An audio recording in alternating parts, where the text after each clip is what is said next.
Hello welcome back to my YouTube channel Rajendra smart learning. तो पिले मैंने आज देखिपो प्रथम अध्याय पोषण न्यूट्रिशन माने 10th class life science row first chapter आज हम डिस्कस करबा। अति सहज भाव डिस्कस करबा। पूरा चैप्टरटा हुए तो कवर न हो पारे कहीं बहुत लॉन्ग पलाउची है वीडियो लॉन्ग जीव तेणुक आम आज किसी अल्प पार्ट डिस्कस करिया जेमिति खाद्यर प्रकार भेद बा खाद्यर प्रकार अच्छी पोषण प्रकार अच्छी है डिफरेंट टाइप्स अच्छे से गुड़ाक आज भलसे डिस्कस करवा बुझुची। तो जो मैंने भी नुआ कर आस मो चैनल को निहाती भाव सब्सक्राइब करदेव चैनल को मैं साइंस है साइंस उभय फिजिकल और लाइफ साइंस मुझे डिस्कस करी क्वेश्चन आंसर डिस्कस करी टिके लेट होची किंतु सबुतक वीडियो मुझे जल्दी आने ट्राए करी ठीक अच्छे। तो देख पोषण को अति सुंदर भाव में बुझा जो मैंने भी प्रथम कर आस निहाती भाव जापर केते क्वालिटी वीडियो होची ठीक अच्छे। देख पोषण माने कौन अच्छा न्यूट्रिशन बोली आम न्यूट्रिशन बोली कौचे पोषण माने आम शरीर को निहाती भाव में न्यूट्रिशन दरकार बिना न्यूट्रिशन आमर शरीर केबे भी फंक्शन करिबो नहीं एतिक तो आम बेसिक आम जानिचे किंतु एक्चुअली पोषण किभली भाव में आम शरीर पई दरकारी होइताय ताहा आज एई चैप्टर रे पढिबा को जाउचे ठीक अछि। देखो मु पूरा लाइन बाय लाइन पढाय पई ट्राई करबी बुझिया पई मध्ये गोटे गोटे जिंस बुझि होछि ना। देखो एठी से कौन कौची मुझे टिके छोट कर दूची बिले ठीक अच्छे ग्रीन ब्लू कलर नहीं गली शरीर रे हला समन्वित भावे हेउथिबा असंख्य जैव रासायनिक प्रक्रिया जोगु जो जीवन धारा अव्याहत रही थाए यही सब प्रक्रिया पई शक्ति आवश्यक पड़ी थाए। आम शरीर रे विभिन्न प्रकार है कौन ना असंख्य माने अगणित जैव रासायनिक प्रक्रिया पिले होउछि जेमिति खाद्य हजम हवा हो विभिन्न प्रकार जिनिस आम शरीर मध्य होउछि ठीक अच्छे सेटा जैव रासायनिक आम शरीर सेल मध्य श्वसन होउछि बुझीपारछ ना। तो सही सब जिनिस पई आमर निहाती भाव में कौन ना सब प्रक्रिया पई आमर शक्ति आवश्यक पड़ी थाए ठीक अच्छे। ता छड़ा कोष टिश्यू तथा अंग प्रत्यंगर गठन अर्थात शरीर गठन पई एवं शरीर वृद्धि पई और मरामती क्षयपूरण निमंते विभिन्न उपादान दरकार पड़ी थाए। माने आम शरीर कोष रही है केते गुड़े कोष को नहीं टिश्यू है ना टिश्यू को केते गुड़े टिश्यू को नहीं अंग प्रत्यंग आमर तैयारी होइछि तो बुझिपार तो सही सब जिनिसर गठन पई किंबा कौन सी जगह शरीर मनकर क्षत हो गला ताकू मरामती करने कौन दरकार होता है ना किसी उपादान दरकार होता है जमी आम कहीपर कौटी मैग्नेशियम कौटी लौह दरकार होता है कौटी कैल्शियम दरकार होता है बुझिपार शरीर ये अंग कोष है टिश्यू को गठन करने कि शरीर वृद्धि कि मरामती ये सब उपादान आवश्यक होता है खाद्य पोषकर आवश्यक होता है निमंत विभिन्न उपादान दरकार होता है निमंते विभिन्न उपादान दरकार होता है। जीवर खाद्य ए समस्त चाहिदा पूर्ण करिथाए जीवर खाद्य बुझी ना नहीं आम जहाँ भी खाऊचे से खाद्य आमर ए सब जिनिस पूर्ण करि थाए बुझिपारछ। देन देखिबा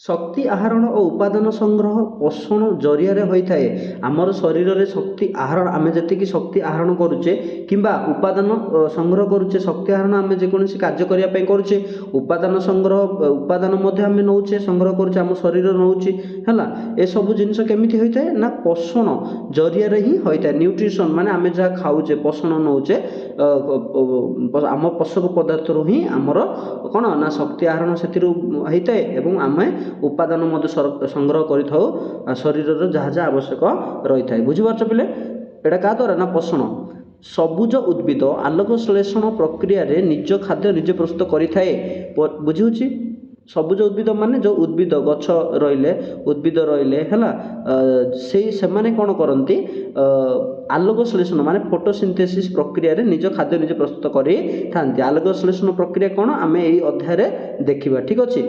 परिवेश आवश्यक पोषक ग्रहण करी थांती खाली से माने आलोक श्लेषण प्रक्रिया रे निज खाद्य निजे प्रस्तुत करती सेटा तो ठीक एवं परिवेश से चेर माध्यम हो कि पत्र स्तोम माध्यम बुझीपार ना नहीं से परिवेश किसी पोषक न्यूट्रिएंट्स कौन करती ना ग्रहण करती बुझीपार किंतु प्राणी और अन्य सब जीव खाद्य उद्भिद उपरे प्रत्यक्ष व परोक्ष भाव निर्भरशील करे थाए जमी उद्भिद आमर निजे निजर खाद्य से तार निज खाद्य निजे प्रस्तुत कर आलोक श्लेषण प्रक्रिया रे प्राणी माने अर्थात आमे किंबा एनिमल्स बार्ड्स एमान गोटे प्राणी तो एमाने निज खाद्य निजे प्रस्तुत करिपारंती नाही। आमे का उपर निर्भर रोचे ना प्रत्यक्ष डायरेक्ट किंबा परोक्ष इनडायरेक्ट आमे उद्भिद हैला उद्भिद ऊपर ही आमे कोन करछे ना निर्भरशील रोचे। बुझि पारछ पिले एथरो जीव आउ उद्भिद आउ प्राणी मानक मध्य कौन डिफरेन्स। देन आम जीवा सेमाने उद्भिद द्वारा प्रस्तुत और गच्छित पदार्थ को बा अन्य प्राणी को खाद्य रूपे ग्रहण करी थांती है।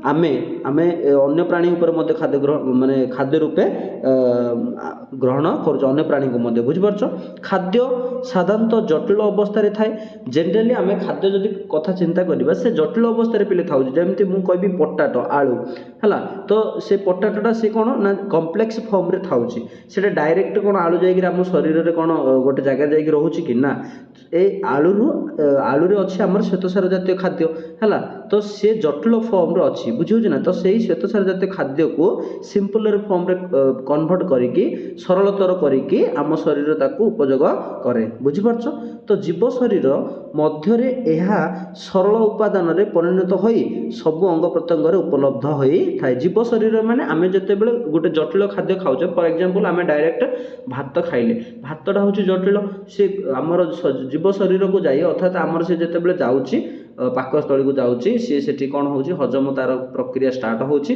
हैला हेकि से सेथिरु जटिल पदार्थरा सरल तरे परिणत होउची एवं ता देहर जतिकि पोषक पदार्थ सब बाहरी की से हमर अंग प्रत्यंग को जाई कि पहुंचुची। बुझि पारछ ना सेठारे सरल खाद्यर दहन बा जारण घटी थाए। बुझि पारल ना नै सेथिरु शक्ति मोचित होइते। सरल खाद्यर मीन्स जटिल खाद्यटा आमे खाइले सेठी सरल हैला सरल माने से सरल तो हैला सरल खाद्यरु पुणी से कोन हबो ना दहन हबो बा जारण हबो ऑक्सीडेशन हबो हेकि सेथिरु हमर कोन हबो ना शक्ति बाहरिबो। बुझि होछि ना नै तो एइडा होछि हमर प्रोसेस। तो आमे जहाँ भी खाउचे सेटा होछि जटिल खाद्य सेटा सरल तल होछि सरल तलर पुणी सरल खाद्य पुणी कोन होछि ना ऑक्सीडेशन होछि। बुझि पारछ बा जारण ताको आमे कहूचे हैला देन से कोन कहूचे सेथिरु शक्ति बाहरछि। बुझि पारछ पिले शक्ति मोचन एक तथाकथित ध्वंसात्मक बा डिस्ट्रक्टिव प्रक्रिया। शक्ति मोचित जो शक्ति से बाहर जेटा गोटे डिस्ट्रक्टिव बुझी पारछ ना भांगी की गोटे शक्ति बाहरुची हैला खाद्य सरलतल खाद्य पूरा से डिसइंटीग्रेट होउची माने पूरा भांगी की सेतिरु शक्ति बाहरे। एहा अपचय एक उदाहरण हैला तो जो खाद्य सरलतल खाद्य जतबे शक्ति बाहरे सेटा गोटे ध्वंसात्मक वे रे बाहरे बा प्रक्रिया रे बाहरे तो एहा अपचय बा काटाबोलिज्म एहा एक उदाहरण। अपचय होउची यार गोटे उदाहरण। बुझि पारल बिले बुझि पारल अपचय गोटे उदाहरण यार केमिति हे पारला कोन ना जेतेबेले आमे शक्ति मोचित करूचे बा आमे जेतेबेले सरलतल खाद्य आम खाद्य खाउचे से खाद्य रु जेतेबेले शक्ति बाहरे से गोटे डिस्ट्रक्टिव प्रक्रिया रे बाहरे सेटा होउची हमर हला कहि परिया कोन ना अपचय यार गोटे उदाहरण। अपचय जे अपचयर अर्थ होउची सेया जे डिस्ट्रक्टिव वे रे बा प्रक्रिया रे से कोन दिए शक्ति दिए। बुझि पारछ सेटा होउची हमर कोन पिले ना अपचय तार गोटे उदाहरण से शक्ति मोचनर। बुझि पारछ नेक्स्ट देख एडी सेहीपरि खाद्यरु शरीर गठन पाई आदि आवश्यक होतुबा उपादान सृष्टि हेबा एक गठनमूलक प्रक्रिया सेटा तो डिस्ट्रक्टिव हैला जतेबेले शक्ति बाहरिबो हैला खाद्य सरलतर खाद्यरु किंतु एइटा होउची कोन ना उपादान जतेबेले सृष्टि हुए हैला आम शरीर जहा उपादान दरकार थिबो से उपादान जतेबेले खाद्यरु बाहरिबो। बुझि पारछ ना सेही प्रक्रिया को हमर सेटा जेमिति हुए जो प्रक्रिया सेटा होउची गठनमूलक अर्थात कंस्ट्रक्टिव सेटा हैतिला डिस्ट्रक्टिव एनर्जी बाहरिबा को खाद्य रु जतेबेले उपादान बाहरिबो उपादान गुडी जेमिति मु कहिथिली उपादान विभिन्न प्रकार उपादान अछि विभिन्न प्रकार मिनरल्स उपादान मध्य अछि सेगुडा जतेबेले खाद्य रु बाहरिबो हैला मैग्नीशियम कैल्शियम खाद्य रे थाए ना सेगुडा जतेबेले बाहरिबो सेटा हमर को प्रोसेस रे बाहरि पले गठनमूलक प्रक्रिया रे बाहरि एहा को चय बोली कहबो एनाबोलिज्म बोली कहबो। बुझिला सेटा हला अपचय एटा हला चय। बुझि पारछ तो चय और अपचय रो समार हेउची चयापचय। बुझिला जतेबेले डिस्ट्रक्टिव आउ कंस्ट्रक्टिव बुझिला डिस्ट्रक्टिव माने होची अपचय आउ कंस्ट्रक्टिव मान हूँ चय जितेबाला चय अपचय एट ए टाइम बा मिसी गले दीटा जा प्रोसेस को आमे सेतेबेले कहबा चयापचय हैला अर्थात ताको इंग्लिश रे कहजे मेटाबॉलिज्म बोली कहउछि बुझिला। तो मेटाबॉलिज्म रो अर्थ होछि बुझिबालो जेतेबेले खाद्य रो शक्ति एवं उपादान दीटा जाक जेतेबेले पाइबा हैला जो प्रोसेस रे से दीटा जा प्रोसेस को ऐड कले सेटा से प्रोसेस टा कहउछि मेटाबॉलिज्म बुझिहोछि बिले।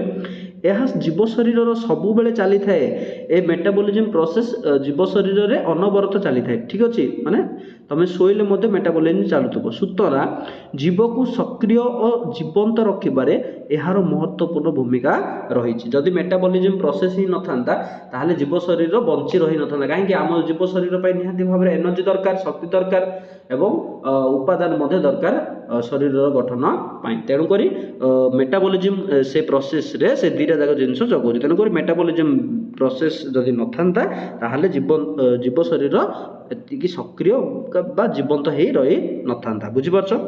नेक्स्ट आगो को जीव देख एथिरो स्पष्ट हुए जे बंची रहिबा पई जीव खाद्य आवश्यक करिथाय तेणुक खाद्य बिना केबे भी जीव शरीर बंची पारिबो नै कहीं खाद्य रु ही मेटाबॉलिज्म प्रोसेस रे से उपादान दिए आवश्यक उपादान शरीर पई एवं आवश्यक परिमाणर एनर्जी दिए बुझिपारछ पिले। अच्छा तो एबे दिबा तो जनरली आमे पोषण पढुचे तेणुक पोषण रे निहाती भाव में आमे खाद्यर प्रकार भेद जानबा को पड़िबो। बहुत पिला खाद्यर प्रकार भेदर कॉन्सेप्ट क्लियर होइथिबे कारण पूर्व श्रेणी मानकर एगुडा को थिला किंतु एबे आउ टिके भलसे आमे देखि दबा जो माने भी बुझिया पई चाहुचो निहाती भाव में स्किप करबोनी है ना। देखो खाद्यर प्रकार भेद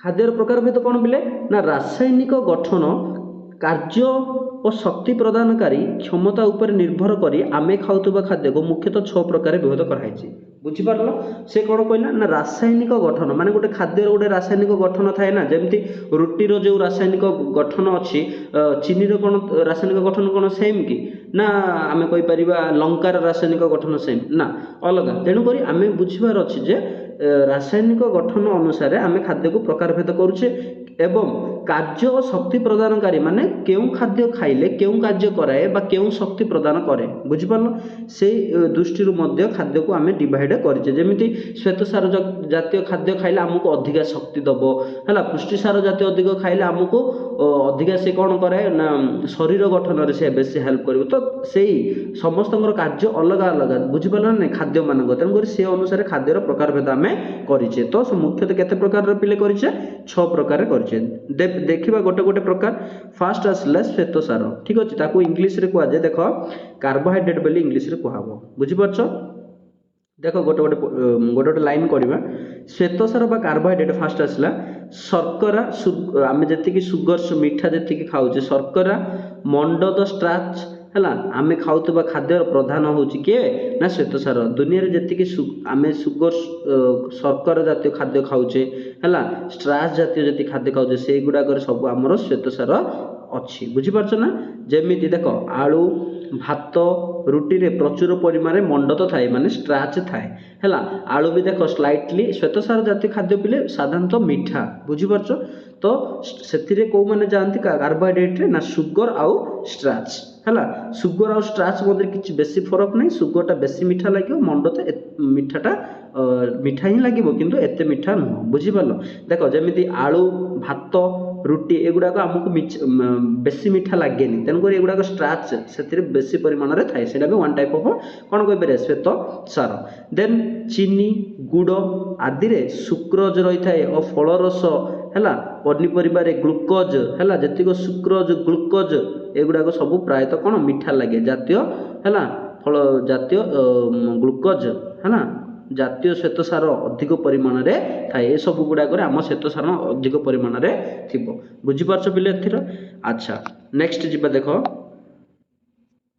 नेक्स्ट से कहला श्वेतसार रु आमे सहजरे शक्ति आहरण करि थाउ हैला तेणुक तुम माने देखु तो जो माने बेसी लेबर काम करंती बा शारीरिक परिश्रम बेसी करंती हैला जो माने मूल काम करंती से माने अधिकांश श्वेतसार को प्रेफर करंती बा प्राधान्य देई थांती श्वेतसार से माने खाइले ही से माने शक्ति पाइबे अधिका बुझि पाछो ना काम करिबा पई ग्लूकोज रो अणुसंकेत पिले देइचे एडी हला C6H12 और 6 रे रहिछि कार्बन रहिछि ଉଜାନ ମାନେ ବୁଝିପାରୁଛ H ଏବଂ ଅମ୍ଳଜାନ ମାନେ O ତାର ସଂକେତ ଦେଇଛି ବୁଝିଲା। ତ ରହିଛି ତ କୋଷୀୟ ଶ୍ୱସନ ବେଳେ ଗ୍ଲୁକୋଜର ଜାରଣ ଫଳରେ କୋଷୀୟ ଶ୍ୱସନ ମାନେ ଯେତେବେଳେ କୋଷ ସେ ଶ୍ୱସନ କରେ ହେଲା, ମାନେ ତାର ଦରକାର ସମୟରେ ସେ ଯେତେବେଳେ ସେଲୁଲାର ରେସ୍ପିରେସନ କରେ ମାନେ ଶ୍ୱସନ କରେ ହେଲା, ତାକୁ ସେ କ'ଣ କରେ ନା ଗ୍ଲୁକୋଜକୁ ଜାରଣ କରିକି ସେ ସମୟରେ ହେଲା, ଗ୍ଲୁକୋଜକୁ ଜାରଣ କରିକି ସେ କ'ଣ କରେ ନା ଅଙ୍ଗାରକାମ୍ଳ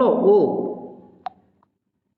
ଦେଖ ଅଙ୍ଗାରକାମ୍ଳ ଓ ଜଳ କ'ଣ ଲେଖା ହେଇଛି, ଯେତେବେଳେ କୋଷ ଅଛି ସେଲ୍ ଅଛି, ସେଲ୍ ଯେତେବେଳେ ଶ୍ୱସନ କରେ ସେତେବେଳେ ସିଏ ଗ୍ଲୁକୋଜକୁ ହେଲା C6H12O6 ବୁଝିପାରିଲ, ୟାକୁ ସେ ଜାରଣ କରିକି ମାନେ ଅକ୍ସିଡାଇଜ୍ କରିଦେବ ହେଲା, ଅକ୍ସିଡାଇଜ୍ କରିକି ସେ କ'ଣ କ'ଣ ସୃଷ୍ଟି କରିବ ନା ଅଙ୍ଗାରକାମ୍ଳ ସୃଷ୍ଟି କରିବ ମାନେ କାର୍ବନ ଡାଇଅକ୍ସାଇଡ ସୃଷ୍ଟି କରିବ, ଆଉ କ'ଣ ସୃଷ୍ଟି କରିବ ଜଳ ମଧ୍ୟ ସୃଷ୍ଟି କରିବ ବୁଝିପାରିଲ ନା, ସହିତ ଶକ୍ତି ମଧ୍ୟ ଦେବ, କିଛି ଏନର୍ଜି ମଧ୍ୟ ଦେବ, କିଛି ଏନର୍ଜି ମଧ୍ୟ ହେଲା, କିଛି ଏନର୍ଜି ମଧ୍ୟ ଦେବ। 1 ଗ୍ରାମ ଶ୍ୱେତସାରରୁ ପ୍ରାୟ 16 କିଲୋ ଜୁଲ୍ ଶକ୍ତି ନିର୍ଗତ ହୋଇଥାଏ, ମାନେ ତମେ ଯଦି 1 ଗ୍ରାମ ଶ୍ୱେତସାର ଖାଉଛ ବା 1 ଗ୍ରାମ ଶ୍ୱେତସାରରୁ ପ୍ରାୟ 16 କିଲୋ ଶକ୍ତି ନିର୍ଗତ ହୋଇଥାଏ ବୁଝିପାରୁଛ ନା, ମାନେ ତମ ଶରୀର ଯଦି 1 ଗ୍ରାମ ଶ୍ୱେତସାର ପୋଷକ ନେଲା ତାହେଲେ 16 କିଲୋ ଜୁଲ୍ ଶକ୍ତି ନିର୍ଗତ ହୋଇଥାଏ ବୁଝିଲା। କିଲୋ ଜୁଲ୍ ମାନେ ତାର ଏକକଟା, ଶକ୍ତିର ଏକକ ହେଉଛି କିଲୋ ଜୁଲ୍ ହେଲା, ତ 16 କିଲୋ ଶକ୍ତି, ତେଣୁକରି ଜେନେରାଲି ଆମେ ଶ୍ୱେତସାର ପ୍ରିଫେର କରୁ ଆମ ଶରୀରକୁ ଶକ୍ତି ମିଳିବା ପାଇଁ, ତେଣୁକରି କର୍ମଠ ଲୋକମାନେ କିମ୍ବା ହାର୍ଡୱାର୍କ ଫିଜିକାଲ ହାର୍ଡୱାର୍କ ଲୋକମାନେ ଖାଇଥାନ୍ତି ଶ୍ୱେତସାର ଅଧିକାଂଶ ବୁଝିପାରିଲ ପିଲେ। ଆଚ୍ଛା ଦେନ୍ ଯିବା ଦେଖ ପିଲେ ନେକ୍ସଟ ପୃଷ୍ଟିସାର ଯିବା ହେଲା, ଆମର ଖାଦ୍ୟର ପ୍ରକାରରେ ଆମେ ଅଛେ ପୃଷ୍ଟିସାର କ'ଣ ଦେଖ ପିଲେ, ପୃଷ୍ଟିସାର ମାନେ ପ୍ରୋଟିନ୍ସ ଓକେ, ଇଂଲିଶରେ ଆମେ ବାରମ୍ବାର କହୁଛେ ଆରେ ତୁ ପ୍ରୋଟିନ୍ ଖାଉନରେ ତ ଶରୀର ଟିକେ କ'ଣ ମାନେ ଠିକ୍ସେ ବଢ଼ିନି, ତ ଶରୀର ଟିକେ ମାନେ ମୋଟା ନାହିଁ କିମ୍ବା ହେଲ୍ଦି ନାହିଁ, ତୁ ପ୍ରୋଟିନ୍ କ'ଣ ପାଇଁ ଖାଉନୁ, ତେଣୁ ପ୍ରୋଟିନ୍ର ଆବଶ୍ୟକତା ବହୁତ ଅଛି ପିଲେ। ଦେଖ ମୁଖ୍ୟତଃ ମାଛ ମାଂସ ଅଣ୍ଡାର ଧଳା ଅଂଶ ଛେନା ଓ କ୍ଷୀର ପ୍ରାଣୀଜ ଦ୍ରବ୍ୟ ଏବଂ ଡାଲି ଜାତୀୟ ଶସ୍ୟ ସୋୟାବିନ୍ ଆଦିରୁ ଆମେ ପୃଷ୍ଟିସାର ବା ପ୍ରୋଟିନ୍ ପାଇଥାଉ ବୁଝିପାରୁଛ ନା, ଏଇସବୁ ଜିନିଷ ମାଛ ମାଂସ ଅଣ୍ଡା ଧଳା ଅଂଶ, ଅଣ୍ଡାର ଧଳା ଅଂଶ ମାନେ ଯେଉଁ ଏଇଟା ଅଣ୍ଡାଟା ହେଲା, ଭିତରେ ମିଡ଼ିଲରେ ଯେଉଁ ଅଣ୍ଡାର ଯେଉଁ ଅଛି ଆମେ କହୁଛେ ହଳଦିଆ ଅଂଶ, ସେଇଟା ଛାଡ଼ିଦେଲା ପରେ ତାର ଚତୁର୍ପାର୍ଶ୍ୱରେ ଯୋଉଟା ଅଛି ଧଳା ଅଂଶ, ସେଇଥିରେ ପୁରା ପିଓର ପ୍ରୋଟିନ୍ ଅଛି ଧଳା ଅଂଶଟା ବୁଝିପାରିଲ, ଅଣ୍ଡାର ଧଳା ଅଂଶରେ ପ୍ରୋଟିନ୍ ଅଛି, ଛେନା କ୍ଷୀର ହେଲା ପ୍ରାଣୀଜ ଦ୍ରବ୍ୟ ଡାଲି ଶସ୍ୟ ସୋୟାବିନ୍ ଏଗୁଡ଼ାକରେ ମଧ୍ୟ ଆମର ପୃଷ୍ଟିସାର ଭରପୁର ଅଛି। ଶରୀରର ବୃଦ୍ଧି ଏବଂ ନୂତନ କୋଷ ଓ ତନ୍ତୁ ଗଠନ ପାଇଁ ପୃଷ୍ଟିସାର ଖାଦ୍ୟ ଏକାନ୍ତ ଆବଶ୍ୟକ, ଶରୀରର ନୂତନ କୋଷ ତିଆରିରେ ହେଲା, ଯଦି ଫର ଏକ୍ଜାମ୍ପଲ ଆମେ ଯଦି ପ୍ରୋଟିନ୍ ଆମ ଖାଦ୍ୟରେ ଯଦି କମି ଯାଉଛି ତାହେଲେ ଆମ ଶରୀର କେବେ ବି ନୂଆ କୋଷ ଠିକ୍ସେ ତିଆରି କରିପାରିବ ନାହିଁ, ଫଳସ୍ୱରୂପ ଆମେ ରୁଗୁଣା ହେଇକି ଦେଖାଯିବା ହେଲା, ଆମ ମାନେ ଶରୀର ଗଠନ ହିଁ ଠିକ୍ସେ ହେବନି। ଏବଂ ତନ୍ତୁ ଗଠନ ପାଇଁ ପୃଷ୍ଟିସାର ଖାଦ୍ୟ ନିତାନ୍ତ ଆବଶ୍ୟକ, ଆମ ଶରୀରରେ ତନ୍ତୁ ଅଛି ନା ନାହିଁ, ସ୍ନାୟୁ ଗୁଡ଼ାକ ସବୁ ଅଛି, ସେଗୁଡ଼ାକ ପାଇଁ ମଧ୍ୟ ଆମର କ'ଣ ନା ପୃଷ୍ଟିସାର ନିହାତି ଭାବରେ ଆବଶ୍ୟକ ବୁଝିପାରୁଛ। ତାପରେ ଏମିନୋ ଏସିଡ୍ର ଅର୍ଥ ହେଉଛି ଦେଖ ଏମିନୋ ଏସିଡ୍ ହେଲା ର ଶୃଙ୍ଖଳା ଦ୍ୱାରା ପ୍ରୋଟିନ୍ ଗଠିତ, ପ୍ରୋଟିନ୍ କିପରି ତିଆରି ହୋଇଥାଏ ନା ପ୍ରୋଟିନ୍ ଏମିନୋ ଅମ୍ଳ ସେମାନେ କ'ଣ କରିବେ ଶୃଙ୍ଖଳା କରିକି ଏମିନୋ ଏସିଡ୍ ଗୁଡ଼ାକ ହେଲା ଶୃଙ୍ଖଳା କରିକି ଆମର କ'ଣ ତିଆରି କରିବେ ପ୍ରୋଟିନ୍ ତିଆରି କରିବେ, ତେଣୁ ପରିପାକ ହେଲେ ଏହି ଏମିନୋ ଅମ୍ଳରେ ପରିଣତ ହୋଇ ବିଭିନ୍ନ କୋଷ ନିକଟରେ ପହଞ୍ଚିଥାଏ ହେଲା, ତ ନିହାତି ଭାବରେ ଏଇ ଏମିନୋ ଅମ୍ଳରେ ପରିଣତ ହୋଇ ବିଭିନ୍ନ କୋଷ ନିକଟରେ ପହଞ୍ଚିଥାଏ, ତେଣୁ ପରିପାକ ସମୟରେ ମାନେ ହଜମ ହେବା ସମୟରେ ହେଲା ଏମିନୋ ଅମ୍ଳରେ ପରିଣତ ହୋଇଥାଏ ହେଲା, କେଉଁମାନେ ଏମିନୋ ଅମ୍ଳରେ ପରିଣତ ହୋଇଥାନ୍ତି ନା ପୃଷ୍ଟିସାର ଗୁଡ଼ିକ ଆମେ ଯେତେବେଳେ ଖାଉଛେ ହଁ ସେ ପରିପାକ ସମୟରେ ହଜମ ହେବା ସମୟରେ ସେ ଏମିନୋ ଏସିଡ୍ ହେଇକି କୋଷ ମଧ୍ୟକୁ କୋଷ ପାଖକୁ ପହଞ୍ଚିଥାଏ ହେଲା ବୁଝିପାରିଲ। ଆଗକୁ ଯିବା ତ ଏଇଟା ଆମର ହେଲା, ଦେନ୍ ଆସିଲା ଆମର ସ୍ନେହସାର ଠିକ୍ ଅଛି ପିଲେ। ସ୍ନେହସାର ମାନେ କ'ଣ ଦେଖ, ସ୍ନେହସାର ତାକୁ ଫ୍ୟାଟ୍ସ ବା ଲିପିଡ୍ସ ବୋଲି କୁହାଯିବ ଓକେ। ସ୍ନେହସାର ମାନେ କ'ଣ, ମାଂସ କ୍ଷୀର ଛେନା ଲହୁଣୀ ଅଣ୍ଡାର ହଳଦିଆ ଅଂଶ ଓ ତେଲ ଘିଅରେ ସ୍ନେହସାର ଚର୍ବି ଓ ଲିପିଡ୍ ଜାତୀୟ ଖାଦ୍ୟ ଥାଏ।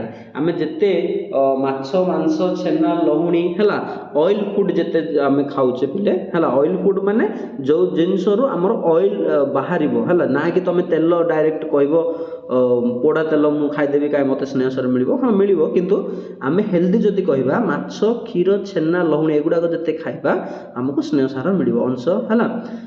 ଘିଅରେ ସ୍ନେହସାର ହେଲା, ଏଗୁଡ଼ାକ ଘିଅରେ ମଧ୍ୟ ସ୍ନେହସାର ଅଛି ହେଲା, ବୁଝିପାରୁଛ ନା। କୋଷ ଝିଲ୍ଲି ତିଆରିରେ ଲିପିଡ୍ର ପ୍ରମୁଖ ଭୂମିକା ରହିଛି ହେଲା, ଲିପିଡ୍ ମାନେ ଏ ସ୍ନେହସାରର ପ୍ରମୁଖ ଭୂମିକା ରହିଛି କେଉଁଥିରେ ନା କୋଷ ଝିଲ୍ଲି ତିଆରିରେ। କୋଷ ମାନେ ଦେଖ କୋଷ ଏଇଟା ଆମର, ତାର ଝିଲ୍ଲି ମିନ୍ସ ତାର ଚତୁଃପାର୍ଶ୍ୱରେ ଯେଉଁଟା ଅଛି ହେଲା, ମେମ୍ବ୍ରେନ୍ ସେଲ୍ ମେମ୍ବ୍ରେନ୍ ଯେଉଁଟା କହୁଛନ୍ତି ହେଲା, ଚତୁଃପାର୍ଶ୍ୱରେ ଯେଉଁ ଆବରଣଟା, ସେଇ ଆବରଣ ତିଆରି କରିବା ପାଇଁ କୋଷ ଝିଲ୍ଲି କରିବା ପାଇଁ ତିଆରି କରିବା ପାଇଁ ଆମର ଲିପିଡ୍ର ପ୍ରମୁଖ ଭୂମିକା ରହିଛି। ତେଣୁକରି ଆମ ଶରୀରକୁ ନିହାତି ଭାବରେ ସ୍ନେହସାର ଦରକାର, କାହିଁକିନା ଆମ ଶରୀରରେ କୋଟି କୋଟି ବା ଲକ୍ଷ ମାନେ ଅସଂଖ୍ୟ କ'ଣ ଅଛନ୍ତି କୋଷ ଅଛନ୍ତି, ତାର ମେମ୍ବ୍ରେନ୍ ତିଆରି ପାଇଁ ନିହାତି ଭାବରେ ସ୍ନେହସାରର ଆବଶ୍ୟକତା ରହିଛି। ଓକେ, ଶରୀରରେ ସ୍ନେହସାର ଚର୍ବି ଭାବରେ ସଞ୍ଚିତ ହୋଇ ରହେ ହେଲା, ଶରୀରର ସ୍ନେହସାର ଚର୍ବି ଭାବରେ ସଞ୍ଚିତ ହୋଇ ରହେ, ଚର୍ବି ମାନେ ଫ୍ୟାଟ୍ ଆମେ ଯାହା କହୁଛେ। ଓକେ, ତ ସ୍ନେହସାର ଆମେ ଯେତେ ଖାଉଛେ ଏକ୍ସଟ୍ରା ଯଦି କିଛି ଖାଇବା ସ୍ନେହସାର, ତାହେଲେ ନିହାତି ଭାବରେ ସେଟା ଆମ ଶରୀରରେ କ'ଣ ଚର୍ବି ହିସାବରେ ରହିବ ଏବଂ ସେଟା ଆବଶ୍ୟକ ବେଳେ ହେଲ୍ପ ମଧ୍ୟ କରିବ ଆମକୁ। ଆବଶ୍ୟକ ସ୍ଥଳେ କୋଷୀୟ ଶୋଷଣ ଦ୍ୱାରା ଏହା ଜାରଣ ହୁଏ। ଆବଶ୍ୟକ ବେଳେ ସେଟା କୋଷୀୟ ଶୋଷଣ ମାନେ କ'ଣ ସେଲୁଲାର ମାନେ ରେସ୍ପିରେସନ୍ ଯେତେବେଳେ ହେଉଛି, ସେଲ୍ ରେସ୍ପିରେସନ୍ ଯେତେବେଳେ ହେଉଛି ବା କୋଷ ଯେତେବେଳେ ଶୋଷଣ କରୁଛି, ବୁଝିପାରୁଛ, କୋଷକୁ ଯେତେବେଳେ ଆବଶ୍ୟକ ପଡ଼ୁଛି ସେ ସେତେବେଳେ ସ୍ନେହସାରକୁ ୟୁଜ୍ କରୁଛି, ବୁଝିହେଲା। ତେଣୁକରି ଗଚ୍ଛିତ ହେଇ ରହିବା ବା ସ୍ନେହସାରଟା ଫ୍ୟାଟ୍ ହେଇ ରହିବା ଭଲ। ତେଣୁକରି ଆମେ କହୁଛେ ଯେ ଆରେ ତୋର ଫ୍ୟାଟ୍ ହେଇଯାଇଛି, ବେଶୀ ଫ୍ୟାଟ୍ ହେବାଟା ଦେହ ପାଇଁ ଖରାପ ହେଇପାରେ, କିନ୍ତୁ ନର୍ମାଲ ଫ୍ୟାଟ୍ ରହିବା ଦରକାର, ଯାହାକି ଆବଶ୍ୟକ ପଡ଼ିଲେ ଆମ ସେଲ୍ କ'ଣ କରେ ସେଇ ଫ୍ୟାଟ୍କୁ ସିଏ କାର୍ଯ୍ୟରେ ଲଗାଏ, ବୁଝିପାରୁଛ। ଯେତେବେଳେ ଆମେ ପୁରା ଶରୀରରେ ଖାଦ୍ୟ କିଛି ନଥିବ ତ ସେଲ୍କୁ ନିହାତି ଭାବରେ ଦରକାର ନା ଏନର୍ଜି ମାନେ ଶୋଷଣ କରିବା ପାଇଁ, ତେଣୁକରି ସେ କ'ଣ କରିବ ନା ଗଚ୍ଛିତ ଖାଦ୍ୟକୁ ସେ କ'ଣ କରିବ ପୋଷକକୁ ସେ ୟୁଟିଲାଇଜ୍ କରିବ। ତେଣୁକରି ଆମେ ଯଦି କିଛି ରଖିଛେ କ'ଣ ନା ଫ୍ୟାଟ୍ ହିସାବରେ ସ୍ନେହସାରକୁ ରଖିଛେ କିଛି ଶରୀରରେ ଅଛି ଏକ୍ସଟ୍ରା, ତାହେଲେ ସେ ସେଟାକୁ ୟୁଜ୍ କରିବେ। ଅତ୍ୟଧିକ ଫ୍ୟାଟ୍ ଦେହରେ ରଖିକି ସେଟା ଦେହ ଖରାପ ହେବ, ତେଣୁକରି ଅଳ୍ପ କିଛି ଫ୍ୟାଟ୍ ରହିବା ନିହାତି ଭାବରେ ଆବଶ୍ୟକ, ବୁଝିପାରିଲ ପିଲେ। ଆଚ୍ଛା, ଶରୀରକୁ ଶକ୍ତି ଯୋଗାଇଥାଏ। ଚର୍ମ ତଳେ ଚର୍ବିର ଏକ ଆସ୍ତରଣ ରହିଥାଏ। ଚର୍ମ ତଳେ କ'ଣ ହେବ ନା ଚର୍ବିର ଏକ ଆସ୍ତରଣ ରହିଥାଏ, ଏଇଟା ଆମ ଶରୀରର ଧନ୍ୟ ଚର୍ମ। ଓକେ, ତ ଚର୍ମ ତଳେ ଏମିତି କ'ଣ ହେବ ନା, ଦେଖ ମୁଁ କଲର୍ ଚେଞ୍ଜ କରୁଛି, ଚର୍ମ ତଳେ ଆମର ଏମିତି କ'ଣ ଥାଏ ପିଲେ ନା ଚର୍ବି ଥାଏ, ଠିକ୍ ଅଛି। ତ ଚର୍ବିର ଏକ ଆସ୍ତରଣ ଥାଏ, ତାପ ଅପରିବାହୀ ହୋଇଥିବାରୁ ଚର୍ବି ଶରୀରକୁ ଉଷୁମ ରଖିବାରେ ସାହାଯ୍ୟ କରେ। ଚର୍ବିର ଆଉ ଗୋଟେ କାମ କ'ଣ ନା, ଚର୍ବିର ଆଉ ଗୋଟେ କାମ ହେଉଛି, ଯେହେତୁ ସେ ଚର୍ମ ଜଷ୍ଟ ଚର୍ମ ତଳେ ଆମର ଥିବ ଚର୍ବିଟା ହେଲା, ଏବଂ ଇଏ ଅପରିବାହୀ, ତାପର ଅପରିବାହୀ ଅର୍ଥାତ୍ ଆମ ଶରୀରର ଯେଉଁ ତାପମାତ୍ରା ଯାହା ବି ଥିବ ସେ ତାପମାତ୍ରା ବାହାରକୁ ମାନେ ବାହାରକୁ ଯିବ ନାହିଁ, କାହିଁକି ନା ଏଇଠି ଆମ ଚର୍ବି ରହିଯାଇଛି, ବୁଝିହେଲା। ସେ ଚର୍ବି ପତଳା ଆସ୍ତରଣ କରି ରହିଥିବ, ସେ ଅପରିବାହୀ, ତାପର ଅପରିବାହୀ ଅର୍ଥାତ୍ ତାପ ସେ ଏପଟରୁ ଏପଟ ଯିବାକୁ ଦେବ ନାହିଁ। ଫଳସ୍ୱରୂପ ଆମ ଶରୀରର ତାପମାତ୍ରା ଗୋଟେ ଫିକ୍ସ ତାପମାତ୍ରା ବା ଯେତିକି ଦରକାର ସେତିକି ତାପମାତ୍ରା ମେଣ୍ଟେନ୍ କରିକି ରହିବ। ତେଣୁକରି ଚର୍ବି ଆମ ଶରୀରକୁ ଉଷୁମ ରଖିବାରେ ସାହାଯ୍ୟ କରେ, ବୁଝିପାରୁଛ ନା ପିଲେ। ଆଚ୍ଛା, ନିହାତି ଭାବରେ ବୁଝୁଥିବ। ନେକ୍ସଟ ଯିବା ଧାତୁସାର। ଧାତୁସାର କ'ଣ କହିଲେ ଦେଖ, ଧାତୁସାର ବା ତାକୁ ଆମେ ଇଂଲିଶରେ କହୁଛେ ମିନେରାଲ୍ସ। ମିନେରାଲ୍ସରୁ ବୁଝିପାରୁଥିବ ଆମ ଶରୀର ପାଇଁ ଧାତୁସାର ନିହାତି ଭାବରେ ଆବଶ୍ୟକ। ଯେମିତି ମୁଁ କହିବି ଯେ ବ୍ଲଡ଼, ରକ୍ତରେ ଆମର ଗୋଟେ ମେନ୍ ମିନେରାଲ୍ସ ଥାଏ, ଯାହାକି ଆଇରନ୍ ଯୋଗୁଁ ଆମ ରକ୍ତ ଠିକ୍ ମାନେ ଭଲ ହୁଏ ବା ରକ୍ତର ଗଠନ ହୋଇଥାଏ। ତେଣୁକରି ଯାହାର ଆଇରନ୍ କମି ଅଛି ନିହାତି ଭାବରେ ତାର କ'ଣ ରକ୍ତ ମଧ୍ୟ ନାହିଁ ବୋଲି କହୁଛେ ନା ନାହିଁ। ତେଣୁକରି ମିନେରାଲ୍ସ ମଧ୍ୟ ଆମ ଶରୀର ଗଠନର ବିଭିନ୍ନ ଜିନିଷରେ ସେମାନେ ୟୁଜ୍ ହେଇଥାନ୍ତି। ଦେଖ, ଶରୀର ଗଠନ ପାଇଁ ବିଭିନ୍ନ ଧରଣର ଧାତୁସାର ଯଥା କ'ଣ ଲୌହ ହେଲା, ମୁଁ ଯେଉଁଟା କହିଲି ଆଇରନ୍, କ୍ୟାଲସିୟମ୍ ହେଲା, ଆୟୋଡିନ୍, ଫସ୍ଫରସ୍, ସୋଡ଼ିୟମ୍, ପୋଟାସିୟମ୍ ଆଦି ଆବଶ୍ୟକ ପଡ଼ିଥାଏ। ଏଗୁଡ଼ାକ ଗୋଟେ ଗୋଟେ ମିନେରାଲ୍ସ। ଶରୀରରେ ଦାନ୍ତ ହାଡ଼ର ଗଠନ ପାଇଁ କ୍ୟାଲସିୟମ୍ ଦରକାର ହୋଇଥାଏ, ତମେ ନିହାତି ଭାବରେ ଜାଣିଛ ହେଲା। ଦାନ୍ତ ଆଉ ହାଡ଼ ଶକ୍ତ ହେଇକି ଅଛି କ'ଣ ପାଇଁ ନା କ୍ୟାଲସିୟମ୍ ଧାତୁ ପାଇଁ ଅଛି ବା ମିନେରାଲ୍ସ ପାଇଁ ହେଇଛି, ବୁଝିଗଲ। ତେଣୁକରି ଆମ ଶରୀରରେ ଯଦି କ୍ୟାଲସିୟମର ଅଭାବ ରହିବ ନିହାତି ଭାବରେ ଦାନ୍ତ ଜଲ୍ଦି ଭାଙ୍ଗିଯିବ ହେଲା, ହାଡ଼ ଷ୍ଟ୍ରଙ୍ଗ ରହିବନି, ଟିକେ କୋଉଠି ପଡ଼ିଗଲେ ମୋର ହାଡ଼ ଭାଙ୍ଗିଯିବ, ବୁଝିପାରୁଛ। ତେଣୁକରି ଶରୀର ପାଇଁ ଧାତୁ ସାରର ଆବଶ୍ୟକତା ମଧ୍ୟ ସେତିକି ପରିମାଣର ରହିଛି ଯେତିକି ପରିମାଣର ସ୍ନେହ ବା ଯେତିକି ମାନେ ଯେତିକି ଧାତୁ ସାର ଦରକାର ସେତିକି ଆମେ ନିହାତି ଭାବରେ ଧାତୁ ସାର ନେବା ଦରକାର, ବୁଝିଲା। ନାହିଁ ଯେ ଖାଲି ଆମେ ସ୍ନେହ ସାର ଶ୍ଵେତ ସାର ପୃଷ୍ଟି ସାର ହିଁ ଆମ ଶରୀରକୁ ସୁସ୍ଥ ଦେବ, ସେୟା ଭୁଲ। ସବୁ ପ୍ରକାର ଖାଦ୍ୟ ଆମେ ନେବା ଉଚିତ। ଦେଖ, ଲୋହିତ ରକ୍ତ କଣିକାରେ ଥିବା ହିମୋଗ୍ଲୋବିନ୍ର ଗଠନ ପାଇଁ ଲୌହ ଆବଶ୍ୟକ ହୋଇଥାଏ, ହେଲା ନା। ମୁଁ କହିଥିଲି ଯେ ରକ୍ତରେ ଆମର ହିମୋଗ୍ଲୋବିନ୍ ଗଠନ ପାଇଁ କ'ଣ ଲୋହିତ ରକ୍ତ ହେଲା, ଯେଉଁଟା ଲାଲ ରକ୍ତ ଆମେ ଜାଣିଛେ, ହିମୋଗ୍ଲୋବିନ୍ର ଗଠନ ପାଇଁ ଆମକୁ ଲୌହର ଆବଶ୍ୟକତା ହେଇଥାଏ। ତେଣୁକରି ଆଇରନ୍ ଟାବଲେଟ୍ ପିଲାମାନେ ଦିଆଯାଏ ହେଲା। ଏହା ଛଡ଼ା ଶରୀରର ଆୟନ ସନ୍ତୁଳନ ରକ୍ଷା କରିବାରେ ଧାତୁ ସାରର ପ୍ରମୁଖ ଭୂମିକା ରହିଛି। ଆୟନ ସନ୍ତୁଳନ ରକ୍ଷା କରିବାରେ ଯେମିତି ଆମର ସୋଡ଼ିୟମ୍, ଠିକ୍ ଅଛି, ପଟାସିୟମ୍, ଏଗୁଡ଼ାକ ସବୁ ଏମାନେ ଆୟନ ସନ୍ତୁଳନ କରିଥାନ୍ତି, ବୁଝିପାରୁଛ।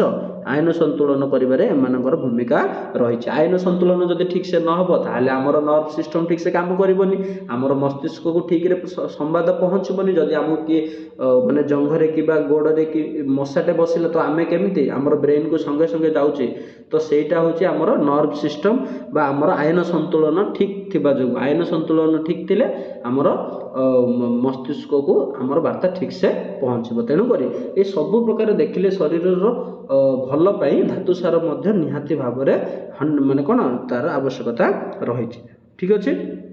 ନେକ୍ସଟ ଯିବା ପିଲେ ଭିଟାମିନ୍ସ।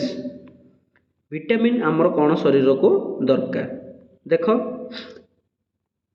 ଭିଟାମିନ୍ ସେ କ'ଣ କହିଲା, କୋଷରେ ବିଭିନ୍ନ ପ୍ରକାର ରାସାୟନିକ ପ୍ରକ୍ରିୟା ଏନଜାଇମ୍ ସାହାଯ୍ୟରେ ହୋଇଥାଏ ହେଲା।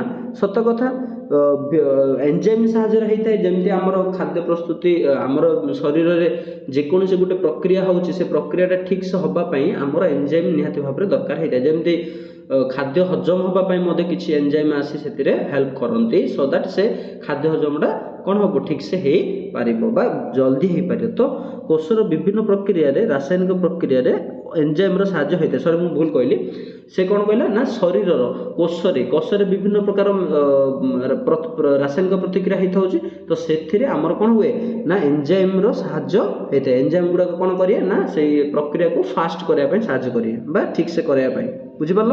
ତ ଭିଟାମିନ୍ର ଦେଖ ଏଠି ଲେଖା ହେଇଛି ଭିଟାମିନ୍ର ଉପସ୍ଥିତିରେ ହେଲେ ଭିଟାମିନ୍ କ'ଣ କରିବ ନା ଭିଟାମିନ୍ର ଉପସ୍ଥିତିରେ ସେ ସମସ୍ତ ପ୍ରକ୍ରିୟା ସୁଚାରୁ ରୂପେ ସମ୍ପନ୍ନ ହୋଇଥାଏ। ଦେଖିଲ ନା ସେ ପ୍ରକ୍ରିୟା ଗୁଡ଼ିକ ସୁଚାରୁ ରୂପେ ସମ୍ପନ୍ନ ହୋଇଥାଏ।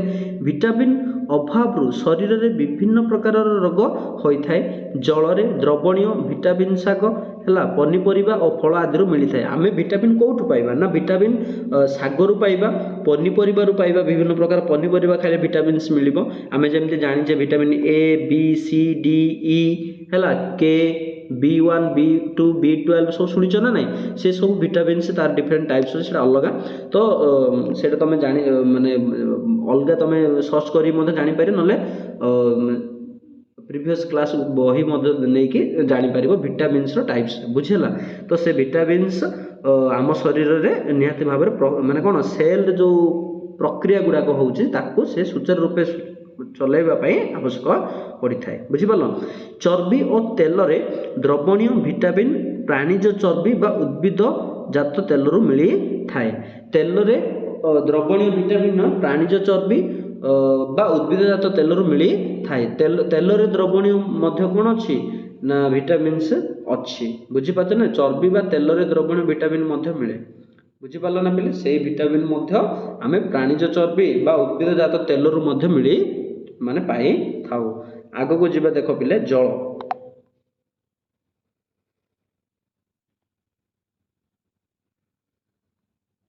ଦେଖ ଜଳ କ'ଣ ସେ କହିଲା, ଏଇଟା ତ ସମସ୍ତେ ଜାଣିଛ, ଫିର୍ ବି ଦେଖ ଗୋଟେ ବେସିକ୍ ଫ୍ୟାକ୍ଟ ଗୁଡ଼ାକ ଅଛି ପଢ଼ିଦେବା। ଜଳ ମାନେ କ'ଣ, କୋଷରେ ଥିବା କୋଷରସ ବା କୋଷ ଜୀବକ ସାଇଟୋପ୍ଲାଜମ ପ୍ରାୟ 70ରୁ 90% ଜଳ।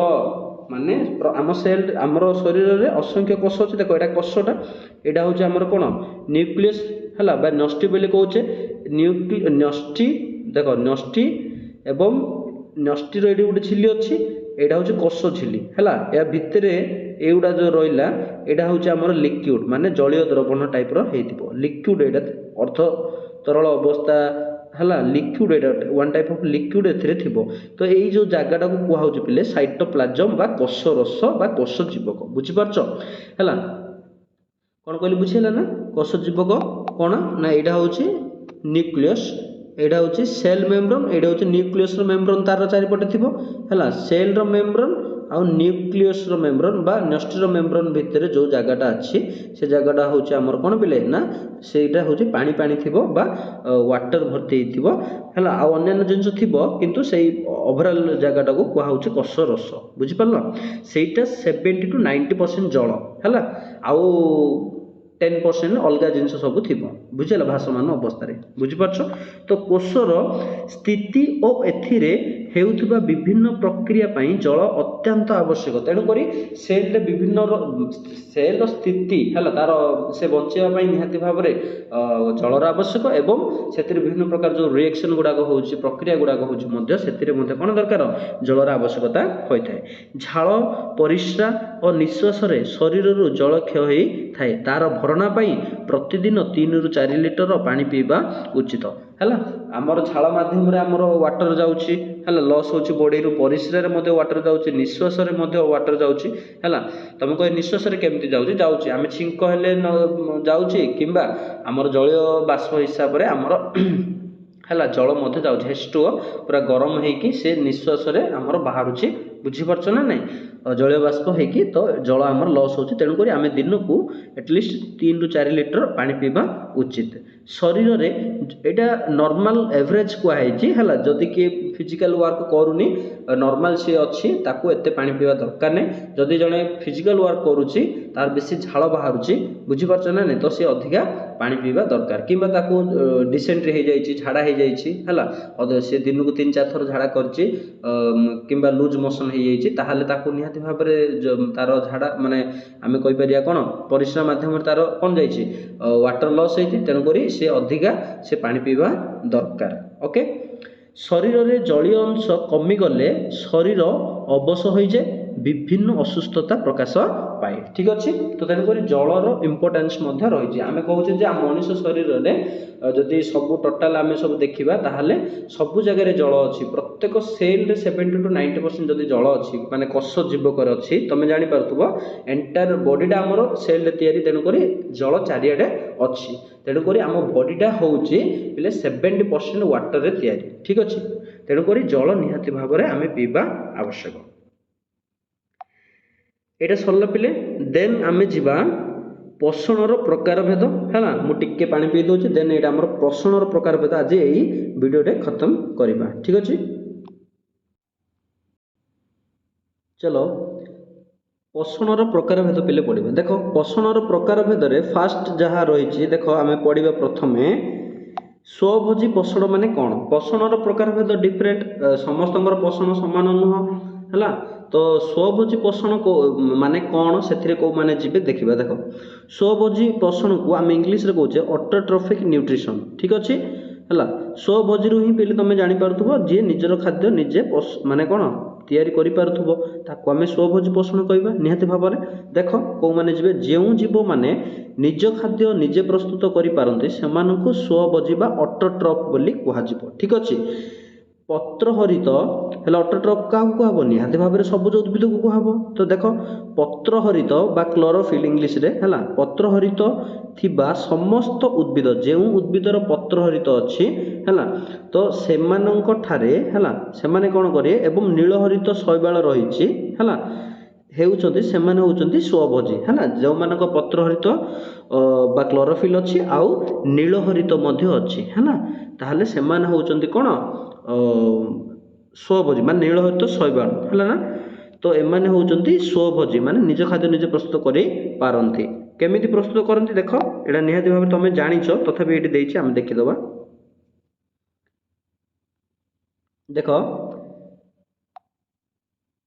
से कहला पत्र हरित यही समस्त जीव सूर्यर आलोक है सूर्य आलोक को यूज करी शक्ति सूर्य आलोकर शक्ति को उपयोग करी सबुज कणिकार सबुज कणिका माने जो क्लोरोफिल ठीक अच्छे ପତ୍ର ହରିତ ହେଲା ଯେଉଁଟା କ୍ଲୋରୋଫିଲ୍ ସବୁଜ କଣିକାର ଉପସ୍ଥିତିରେ ତାର ଉପସ୍ଥିତିରେ ଅଙ୍ଗାରକାମ୍ଳ ଓ ଜଳ ମଧ୍ୟରେ ହେଲା ସଂଯୋଗ ଘଟାଇ ମାନେ ରାସାୟନିକ ପ୍ରତିକ୍ରିୟା କରିବେ କାର୍ବନ ଡାଇଅକ୍ସାଇଡ୍ ହେଲା ଅଙ୍ଗାରକାମ୍ଳ ଆଉ ଜଳ H2O କାହାର ଉପସ୍ଥିତିରେ ନା ସବୁଜ କଣିକା ଅର୍ଥାତ୍ ପତ୍ର ହରିତର ଉପସ୍ଥିତିରେ ହେଲା କ'ଣ କରିବେ ନା ସୂର୍ଯ୍ୟାଲୋକକୁ ୟୁଜ୍ କରିକି ସୂର୍ଯ୍ୟାଲୋକ ଶକ୍ତିକୁ ହେଲା ସୂର୍ଯ୍ୟ କିରଣକୁ ୟୁଜ୍ କରିକି ସେମାନେ କ'ଣ କରିବେ ନା ଶ୍ୱେତସାର ଜାତୀୟ ଖାଦ୍ୟ ପ୍ରସ୍ତୁତ କରିବେ କେଉଁଠି ନୀଳହରିତ ଆମେ କହିପାରିବା କ'ଣ ସ୍ୱଭୋଜୀ ଆମେ କହିପାରିବା କ'ଣ ସବୁଜ ଉଦ୍ଭିଦ ବା ଆମେ ପ୍ଲାଣ୍ଟ ହେଲା ସେମାନେ କ'ଣ କରିବେ ନା ଶ୍ୱେତସାର ଜାତୀୟ ଖାଦ୍ୟ ପ୍ରସ୍ତୁତ କରିବେ ହେଲା ଆଉ ଏଇଟା କେଉଁଠି ହୁଏ ପତ୍ରରେ ହୁଏ କାହିଁକି ନା ପତ୍ର ହିଁ ଆମର କ'ଣ ଥାଏ ସବୁଜ କଣା ଥାଏ ଠିକ୍ ଅଛି ତ ଶ୍ୱେତସାର ଜାତୀୟ ଖାଦ୍ୟ ପ୍ରସ୍ତୁତ କରିଥାନ୍ତି ଏହି ପ୍ରକ୍ରିୟାକୁ ଆଲୋକ ସଂଶ୍ଳେଷଣ ଏବଂ ଏହି ପ୍ରକାର ପୋଷଣକୁ ସ୍ୱଭୋଜୀ ପୋଷଣ ବୋଲି କୁହାଯିବ ବୁଝିହେଲା ନା ନାହିଁ ତ ଏଇଟା ଆମର ଉଦ୍ଭିଦ ହିଁ କରେ ହେଲା ଯିଏକି ଉଦ୍ଭିଦ କ'ଣ କରେ କାର୍ବନ ଡାଇଅକ୍ସାଇଡ୍ ଜଳକୁ ଜଳ ସହିତ ରାସାୟନିକ ପ୍ରତିକ୍ରିୟା କରିବ ହେଲା ଆଉ କ'ଣ ୟୁଜ୍ କରିବ ସନଲାଇଟ୍ ୟୁଜ୍ କରିବ ହେଲା ଆଉ କାହାର ଉପସ୍ଥିତିରେ ନା କେଉଁଠି କରିବ ତାର ରୋଷେଇଶାଳ କେଉଁଠି ହେବ ନା ପତ୍ରରେ ହେବ କେଉଁଠି ହେବ ପିଲେ ନା ପତ୍ରରେ ହେବ ପତ୍ରରେ ଏଇଥିପାଇଁ ହେବ ପତ୍ରରେ ଆମର କ'ଣ ଅଛି ନା କ୍ଲୋରୋଫିଲ୍ ଅଛି କେମିତି ହେଉଛି କ'ଣ ହେଉଛି ପରେ ଆର ଲଙ୍ଗ କୋଶ୍ଚିନ୍ ଅଛି ପୁରା ଆମେ ଭଲସେ ଦେଖିବା ଠିକ୍ ଅଛି ଆଗକୁ ଯିବା ଦେଖ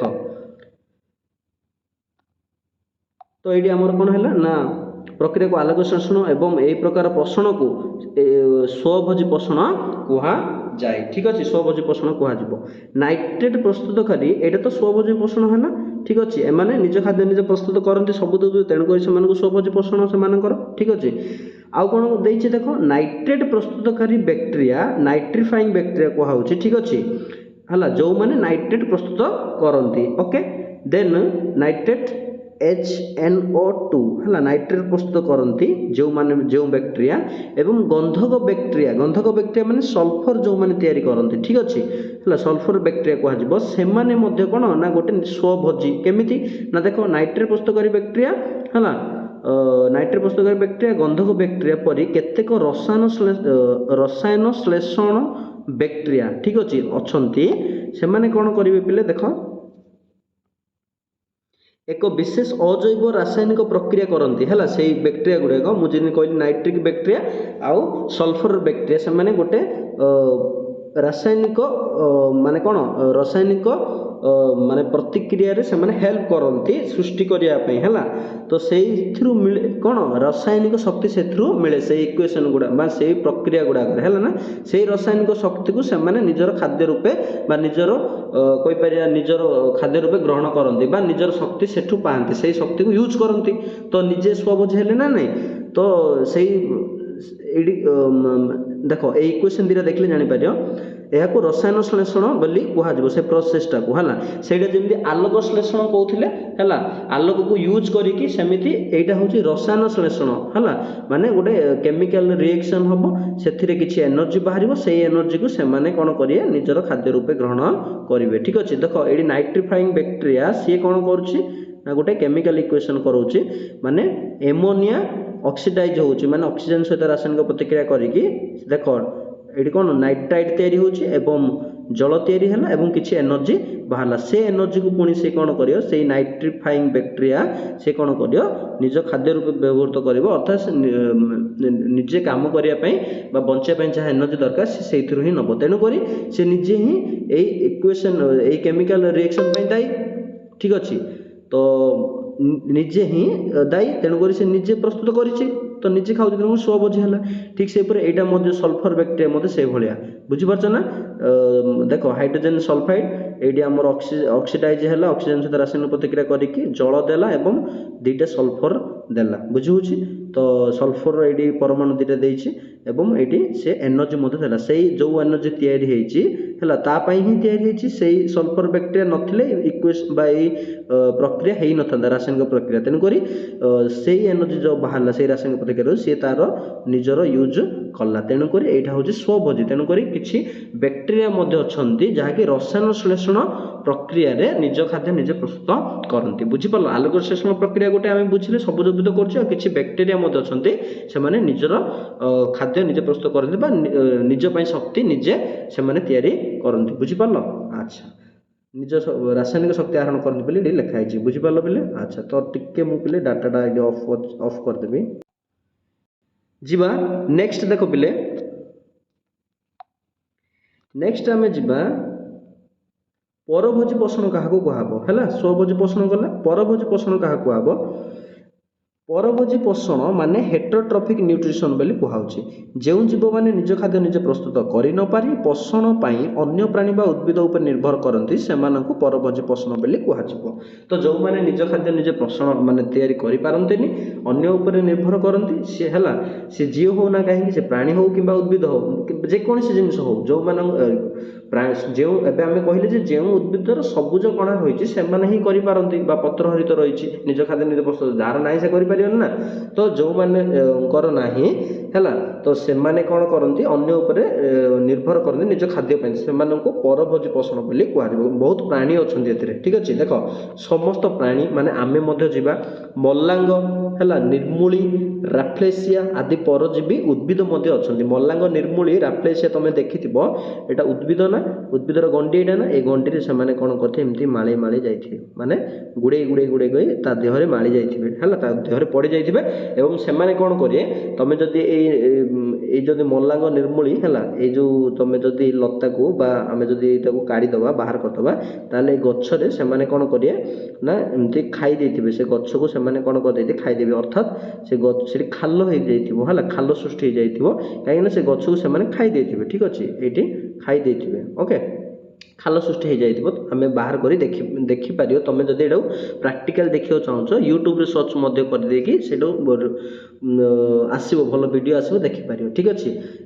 देन देख समस्त प्राणी मल्लांग निर्मूली राफ्लेसिया आदि परजीवी उद्भिद है कबक मध्य परजीवी अधिकांश बैक्टेरिया परजीवी श्रेणीभुक्त अटंती है यही जीव मान पोषण प्रणाली को परजीवी पोषण बोली कहुब ठीक अच्छे।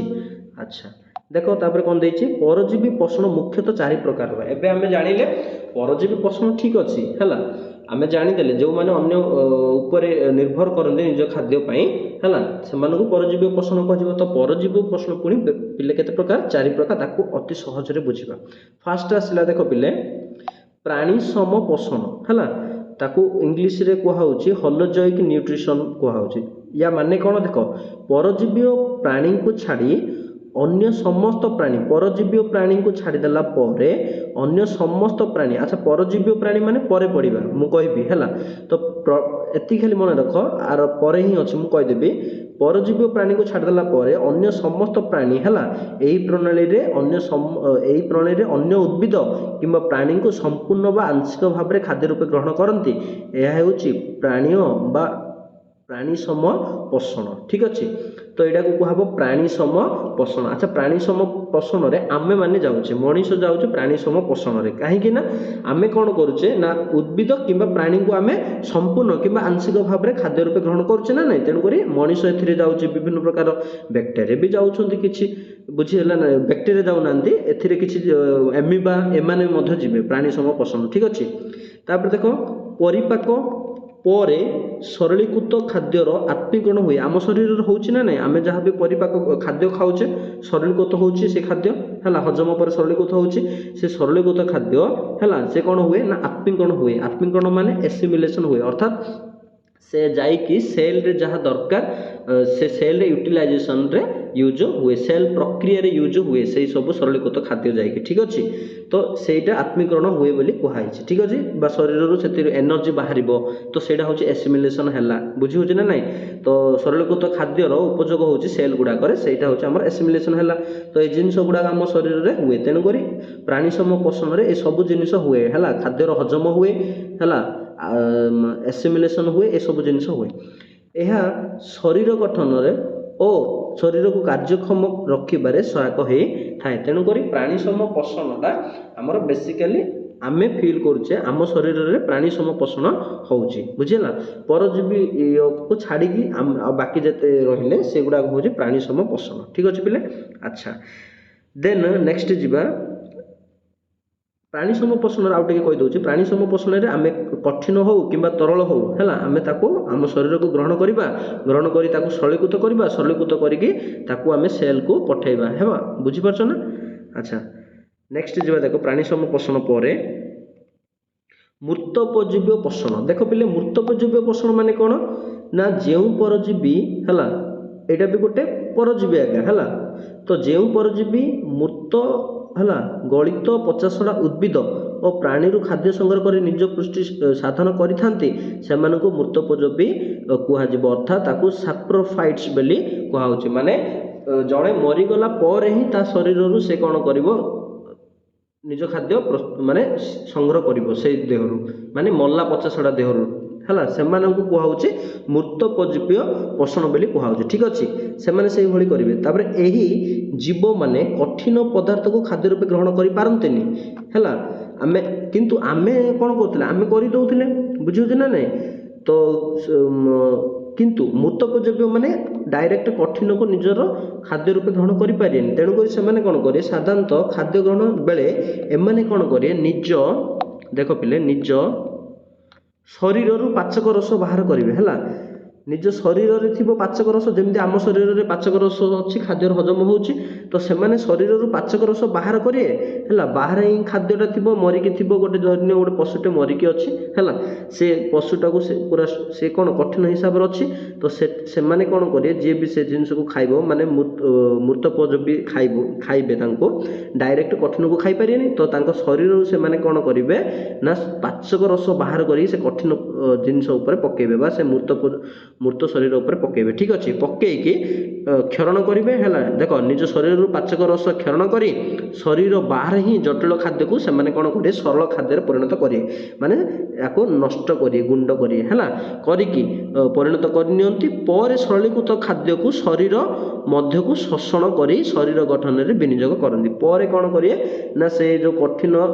खाद्यटा बा जटिल खाद्यटा सरलतल खाद्य हो जाइथिबो ताकू से माने शरीर मध्य को ग्रहण करेंगे ठीक अच्छे छतु अच्छा मूर्तोपजीवी कौ मैंने जानते देख छतु जातीय है छतु जातीय कबक ईस्ट बैक्टेरिया केते अछंती है एमाने होचंती कौन ना ये भाया पोषण रे अंतर्भुक्त बुझीपार मूर्तोपयोगी माने पोषण एमानकर होता है ठीक अच्छे पिले अच्छा तो यहाँ बुझीपार ना देख यहाँ हूँ आमर प्राणी सम आमे जाऊले है से प्राणी सम माने कौन कठिन किंबा तरल से जेकोसी खाद्य को नहीं जीवे शरीर को सेठी से सरलीकृत करेंगे किंतु मूर्तोपयोगी केबे भी कठिन खाद्य को नहीं पारिब नाही से बाहर ही तांको से खाद्य को सरलीकृत करेंगे है निजर पाचक रस साहाय्य ठीक अच्छे क्षरण करिकी उदाहरण में बैक्टेरिया ईस्ट एम सब गले देन जीवा देख पिले परजीवी पोषण जमती ये लिखाई देख ये जो आम लिखाई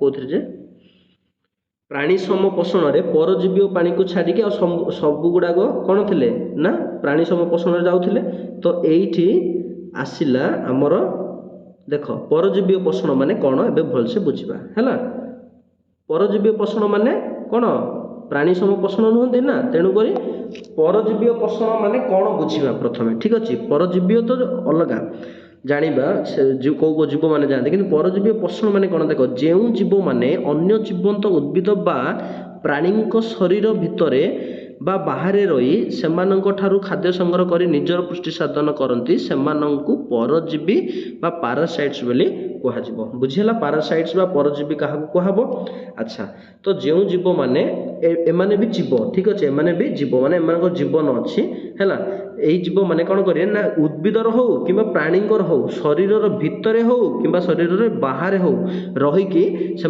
कौन करें निज खाद्य प्रस्तुत करेंगे तो एम कहुच्छी एमानकर पोषण को कहुच्छी परजीवी पोषण ठीक अच्छे आम को कहब परजीवी है एमानकर पोषणटा को कहुच्छे परजीवी पोषण ठीक अच्छे परजीवी माने भोजदाता होस्ट बा भोजदाता माने जोठी रहीकि तांकर निज खाद्य ग्रहण करेंगे बा जहाँठारू से खाद्यटी को बाहर करेंगे ठीक अच्छे से हूँ भोजदाता बा होस्ट धरिन्य उद्भिद ठारे रहीकि से खाद्य नौचंती ठीक अच्छे तो सहीटा हूँ से भोजदाता हूँ किए से उद्भिदटा ठीक अच्छे सेमती किंबा प्राणी है सी भी गोटे भोजदाता हो पार बुझीपार ना तो परजीवी माने भोजदाता उद्भिद बा प्राणी ठारू सरलीकृत खाद्य सीधा सड़क ग्रहण करी निजर पुष्टि साधन करि सीधा सड़क ग्रहण करिकी निजर पुष्टि साधन करि थांती एहाकू परजीवी पोषण बोली कहुए है भोजदातार आश्रय रही ଭୋଜଦାତାର ଆଶ୍ରୟରେ ରହିକି ଯେମିତି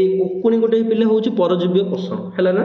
ଉକୁଣି ଆମର ଉକୁଣି ଅଛି ନା ନାଇଁ, ଝିଅମାନଙ୍କର ଥିବ ଉକୁଣି ହେଲା, ଛୋଟବେଳେ ପୁଅମାନଙ୍କର ବି ଥାଏ। ଆମେ କେୟାର ନେଉନଥିବା ଚୁଟିର ତ ଠିକ୍ ସେ ତ ଉକୁଣି ସୃଷ୍ଟି ହେଇଥିବେ, ତ ସେ ଉକୁଣିଟା ହେଉଛି ଆମର ପରଜୀବୀ ପୋଷଣ। ଠିକ୍ ଅଛି, ସିଏ ଆମେ ହେଉଛୁ ଭୋଜଦାତା ହେଲା। ବର୍ତ୍ତମାନ ଆମେ ହେଉଛୁ ହଷ୍ଟ, ଆମେ ଭୋଜଦାତା ହେଲା। ତ ଆମର ଚୁଟିରେ ରହିକି ତ ଆମ ଶରୀରର ବାହାରେ ରହିଲା ନା ନାଇଁ, ସେ ମୁଣ୍ଡ ଉପରେ ରହିଲା ବା ମୁଣ୍ଡରେ ରହିଲା, ତ ଶରୀର ଭିତରେ ରହିଲା ନା ବାହାରେ ରହିଲା। ତ ଶରୀର ବାହାରେ ରହିକି ସେ କ'ଣ କରିବ, ତା ନିଜ ଖାଦ୍ୟ ନିଜେ ପ୍ରସ୍ତୁତ କରିବ, ଆମ ଶରୀରର ରକ୍ତ ଶୋଷି ନେବ ମୁଣ୍ଡରେ ରହିକି ହେଲା। ତ ସେଇ ସବୁ ଜିନିଷ ହେଉଛି ଏଇ ଜିନିଷଟାକୁ ଆମେ ବୁଝିବା କ'ଣ, ପରଜୀବୀ ପୋଷଣ କରେ ବୋଲି ଉକୁଣି। ଠିକ୍ ବୁଝିପାରିଲ ତ, ଉକୁଣି ହେଉଛି ଗୋଟେ ପରଜୀବୀ, ବୁଝିପାରିଲ। ଆଚ୍ଛା, ଦେନ୍ ଆଗକୁ ଟିକେ ଯିବା। ଦେଖ, ଏହାକୁ ପରଜୀବୀ ପୋଷଣ କୁହାଯିବ। ଭୋଜଦାତାର ଆଶ୍ରୟରେ ରହି, ଆମେ ଆଶ୍ରୟ ତାକୁ ଦେଲେ ହେଲା, ଆଶ୍ରୟରେ ରହି ଉକୁଣିକୁ ଆମେ ଆଶ୍ରୟ ଦେଲେ ନା ନାଇଁ, ଆଶ୍ରୟରେ ରହି ପରଜୀବୀ ମାନେ ସାଧାରଣତଃ ତାହାର ଅନିଷ୍ଟ କରିଥାନ୍ତି। ଆମର ଅନିଷ୍ଟ ସେ କରେ ହେଲା। ମଲାଙ୍ଗ କୋଉମାନେ ଦେଖ, ମଲାଙ୍ଗ, ନିର୍ମୂଳି, ରାଫ୍ଲେସିଆ ଆଦି ଉଦ୍ଭିଦ ଏମାନେ ହେଉଛନ୍ତି କ'ଣ ପିଲେ ନା ଆମେ କହିପାରିବା କ'ଣ ପରଜୀବୀ। ବୁଝିହେଲା ନା ନାଇଁ। ତ ପରଜୀବୀ ପୋଷଣ ଏମାନଙ୍କର ପୋଷଣ ପରଜୀବୀ ପୋଷଣ। ଯେମିତି ମୁଁ କହିଲି ଗଛରେ ହେଲା, ତମେ ଦେଖିଥିବ ଏମିତି ନିର୍ମୂଳି ଥାଏ, ମଲାଙ୍ଗ, ନିର୍ମୂଳି କିମ୍ବା ରାଫ୍ଲେସିଆ ଯଦି ଉଦ୍ଭିଦ କଥା କହିବା, ସେମାନେ ଏମିତି କ'ଣ ଥିବେ ନା ଗଛକୁ ସାପ ଭଳିଆ ପୁରା ଏମିତି ମାଳି ମାଳି ମାଳି ମାଳି ଥିବେ। ଆଉ ସେ ଯେଉଁ ଜାଗାରେ ମାଳି ମାଳି ଥିବେ ବା ଯେଉଁ ଜାଗାରେ ପଡ଼ିକିରି ହେଲା ଥିବେ, ସେଇଟା ଯଦି ଆମେ ଏମିତି ବାହାର କରି ଦେଖିବା, ସେ ଜାଗାଟା ପୁରା କ'ଣ ହେଇଯାଇଥିବ ନା ଖାଲରେ ପରିଣତ ହେଇଯାଇଥିବ, ଅର୍ଥାତ୍ ସେ ଜାଗାଟାକୁ ସେମାନେ ଖାଇ ଦେଇଥିବେ, ନଷ୍ଟ କରିଦେଇଥିବେ ହେଲା। ତ ଏଗୁଡ଼ାକ ହେଉଛନ୍ତି ଉଦ୍ଭିଦ ପରଜୀବୀ ପୋଷଣର ଉଦାହରଣ ଗୁଡ଼ାକ, ମଲାଙ୍ଗ, ନିର୍ମୂଳି, ରାଫ୍ଲେସିଆ ଏଇଭଳି ଭାବରେ। ଠିକ୍ ଅଛି। ସେମିତି ପ୍ଲାଜମୋଡ଼ିୟମ, ଉକୁଣି, ଜୋକ, କେତେକ କୃମି ପରି ପ୍ରାଣୀ ପରଜୀବୀ ଅଟନ୍ତି ହେଲା। ଯେମିତି ମୁଁ କହିଲି ଉକୁଣି ହେଲା, ସିଏ କ'ଣ ଶରୀର ବାହାରେ ରହିକି ସେ ଏମିତି କରେ। ସେମିତି ପ୍ଲାଜମୋଡ଼ିୟମ ମଧ୍ୟ ଅଛି ପିଲେ। ତମେ ଜାଣିଛ ପ୍ଲାଜମୋଡ଼ିୟମ ମାନେ କ'ଣ ନା, ପ୍ଲାଜମୋଡ଼ିୟମ କହିଲେ ଆମର ଯେଉଁ ମ୍ୟାଲେରିଆ ହେଉଛି ହେଲା, ସେ ମ୍ୟାଲେରିଆ କରିବା ପାଇଁ ଯେଉଁ ଆମେ କହିପାରିବା ପ୍ଲାଜମୋଡ଼ିୟମଟା ହେଉଛି ଗୋଟେ ତାର କାରକ। ଠିକ୍ ଅଛି। ତେଣୁକରି ପ୍ଲାଜମୋଡ଼ିୟମ ଭାଇଭାକ୍ସଟା ନିହାତି ଭାବରେ ବହୁତ କ୍ଷତିକାରକ। ସେମିତି ଏଇଟା ଆମର ଯେଉଁ ମାଇ ଏନୋଫିଲିସ୍ ମଶା ଅଛି, ମଶା ଅଛି, ସିଏ ସେ ପ୍ଲାଜମୋଡ଼ିୟମ ଭାଇଭାକ୍ସ ହଉ, ବୁଝିହେଲା ନା, ଏଗୁଡ଼ାକୁ ସେ ଆମ ଶରୀରରେ ପ୍ରବେଶ କରାଇଥାଏ। ଫଳସ୍ୱରୂପ ସେ ଶରୀର ଭିତରେ ରହିକି ଆମ ଶରୀରକୁ ନଷ୍ଟ କରିଦିଏ। ଠିକ୍ ଅଛି। ତେଣୁକରି ଏଇଟା ଶରୀର ଭିତରେ ରହିକି ସେ କ'ଣ କଲା, ନିଜ ଖାଦ୍ୟ ନିଜେ ପ୍ରସ୍ତୁତ କଲା। ବୁଝିପାରୁଛ ନା, ବା ସିଏ ନିଜ ଖାଦ୍ୟ ନିଜେ ପ୍ରସ୍ତୁତ କଲା, ଭୁଲ କହିଲି, ମାନେ ସେ ତାର ନିଜ ଖାଦ୍ୟ ସଂଗ୍ରହ କଲା ଆମକୁ ଡିପେଣ୍ଡ କରିକି, ବୁଝିଲା, ଆମ ଉପରେ ନିର୍ଭର ରହିକି, କିନ୍ତୁ ଶରୀର ଭିତରେ ରହିଲା। କିନ୍ତୁ ଉକୁଣି ମହାଶୟ ଶରୀର ବାହାରେ ରହିଲେ। ତ ଏଗୁଡ଼ାକ ସବୁ ବୁଝିପାରୁଛ ନା। ଦେନ୍ କେତେକ ଭୋଜଦାତାର ଶରୀର ଭିତରେ ଅନ୍ତଃପରଜୀବୀ ଭାବେ ହେଲା ପ୍ଲାଜମୋଡ଼ିୟମ ହେଲା, ଆମେ ଜାଣିଛେ ପ୍ଲାଜମୋଡ଼ିୟମ ଶରୀର ଭିତରେ ରହିବ। ଠିକ୍ ଅଛି। ଏବଂ ଏବେ ଯେ ମୁଁ ଯାହା କହିଲି ଯେଉଁ ମ୍ୟାଲେରିଆ ରୋଗ ପାଇଁ ଦାୟୀ ହେଲା, କେତେକ ଶରୀର ବାହାରେ ପରଜୀବୀ ହେଲା ପରଜୀବୀ ରହିଥାନ୍ତି, ତାକୁ କୁହାହବ ଇକ୍ଟୋପାରାସାଇଟ୍ ବୋଲି କୁହାହେଉଛି। ଭିତରେ ଶରୀର ଭିତରେ ରହିଲେ ଏଣ୍ଡୋପାରାସାଇଟ୍ ବୋଲି କୁହାହେଉଛି। ତ ଇକ୍ଟୋପାରାସାଇଟ୍ କେଉଁମାନେ ଯିବେ, ଉକୁଣି ଯିବ ଇକ୍ଟୋପାରାସାଇଟ୍। ତ ବୁଝିପାରିଲ ପିଲେ। ତ ପାରାସାଇଟ୍ ବା ପରଜୀବୀ ମାନେ କ'ଣ ଏବଂ ପରଜୀବୀ ପୋଷଣ ମାନେ କ'ଣ। ଠିକ୍ ଅଛି, ଆଗକୁ ଯିବା। ଆଚ୍ଛା, ଦେଖ ପିଲେ, ନେକ୍ସଟ ଆସିଲା ସହଜୀବୀ ପୋଷଣ ମାନେ କ'ଣ। ନାଁରୁ ହିଁ ଜାଣୁଥିବ, ସହଜୀବୀ ପୋଷଣ ମାନେ କିଛି ଜୀବ ଅଛନ୍ତି, ସେମାନେ ନିଜର ଖାଦ୍ୟ ପ୍ରସ୍ତୁତ ବା ଖାଦ୍ୟ ଅନ୍ୟ ଉପରେ ତ ଡିପେଣ୍ଡ କରିବେ ହେଲା। ସେମାନେ କ'ଣ କରିବେ ନା ମାନେ ସହଜୀବୀ ପୋଷଣ ମାନେ ମିଶିକି ରହିବେ, ଗୋଟେ ଜାଗାରେ ରହିଲେ ସେମାନେ କିଛି ଗ୍ୟାଙ୍ଗ ହେଇକି ରହିବେ। ଫଳସ୍ୱରୂପ ସେମାନେ ନିଜର ଖାଦ୍ୟ ନିଜେ ପ୍ରସ୍ତୁତ କରିପାରିବେ। ନିଜ ଖାଦ୍ୟ ନିଜେ ପ୍ରସ୍ତୁତ କରିପାରିବେନି, ସେମାନେ ଖାଦ୍ୟ ସଂଗ୍ରହ କରିପାରିବେ ନିଜ ପାଇଁ। ବୁଝିପାରୁଛ। ତ ସେଇଭଳିଆ ପୋଷଣକୁ ସହଜୀବୀ ପୋଷଣ ବୋଲି କୁହାଯିବ ହେଲା। ମିଶିକିରି ବାସ କରିକି ନିଜ ଖାଦ୍ୟ ସଂଗ୍ରହ କରିବେ। ଠିକ୍ ଅଛି। ଯେମିତି ବେଳେବେଳେ ଦୁଇଟି ସମ୍ପୂର୍ଣ୍ଣ ଭିନ୍ନ ଜାତିର ପ୍ରାଣୀ ହେଲା ଅଥବା ଉଦ୍ଭିଦ ଓ ପ୍ରାଣୀ ଓ ବା ପ୍ରାଣୀ ଓ ଅଣୁଜୀବ ବା ଉଦ୍ଭିଦ ଓ ଅଣୁଜୀବ ଏକାଠି ବାସ କରୁଥିବା ଦେଖାଯାଏ। କିଛି କିଛି ଜାଗାରେ ଆମେ ଖାଲି କହିଲେ ଯେ କହିବାନି ଯେ କେବଳ ପ୍ରାଣୀମାନେ ହିଁ ସେମ୍ ଜାତିର ମିଶିକି ସେମାନେ ନିଜସ୍ୱ ଖାଦ୍ୟ ସଂଗ୍ରହ କରନ୍ତି, ସେଇଟା ବି ନାହିଁ। ସେମାନେ କ'ଣ ଅଲଗା ଉଦ୍ଭିଦ ବି ହେଇପାରନ୍ତି, ପ୍ରାଣୀ ବି ହେଇପାରନ୍ତି, କିମ୍ବା ପ୍ରାଣୀ ବି ଅଣୁଜୀବ ବି ମିଶିକି ରହିପାରନ୍ତି, ବୁଝିହେଲା।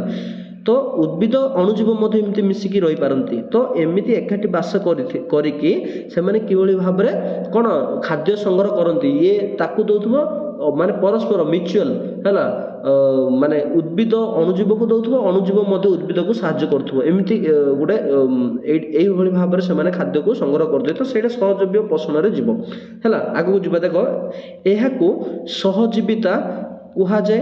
ଏଥିରେ କେହି କାହାର କ୍ଷତି କରନ୍ତି ନାହିଁ, ବରଂ ସେମାନଙ୍କ ଭିତରେ ପୋଷଣର ଆଦାନ ପ୍ରଦାନ ମଧ୍ୟ ହୋଇଥାଏ। ବୁଝିପାରୁଛ ଏତିକ? ଆଚ୍ଛା, ନେକ୍ସଟ ଦେଖ, ଏହାକୁ ସହଜୀବୀ ପୋଷଣ ବୋଲି କୁହାଯିବ। ଉଦାହରଣ ସ୍ୱରୂପରେ ଆମେ ପଢ଼ିବା, ଦେଖ ଆମର ଅନ୍ତନଳୀରେ ସହଜୀବିତାରେ ରହୁଥିବା ଇଶ୍ଚୋଚିଆ କଲି ହେଲା। ଆମର ଅନ୍ତନଳୀରେ କ'ଣ ଅଛି ନା ସହଜୀବୀ ଭାବେ ରହୁଛି କିଏ ନା ଇଶ୍ଚେରିଆ କଲି। ଏଇଟା କ'ଣ ନା ଦେଖ, ଇଶ୍ଚେରିଆ କଲି ନାମକ ଗୋଟେ ବ୍ୟାକ୍ଟେରିଆ ଆମ ଶରୀର ଗଳାରେ ରହୁଛି। ବୁଝିପାରୁଛ? ଆମ ଶରୀରର ଯେଉଁ ଗଳା ରହିଛି, ଖାଦ୍ୟ ଆ ଭିତରେ ଦେଇକି ଏମିତି ପାସ୍ ହେଉଛି, ଏ ଗଳାରେ ଗୋଟେ ବ୍ୟାକ୍ଟେରିଆ ରହୁଛି, ତା ନାମ ହେଉଛି ପିଲେ ଇଶ୍ଚେରିଆ କଲି। ଠିକ୍ ଅଛି?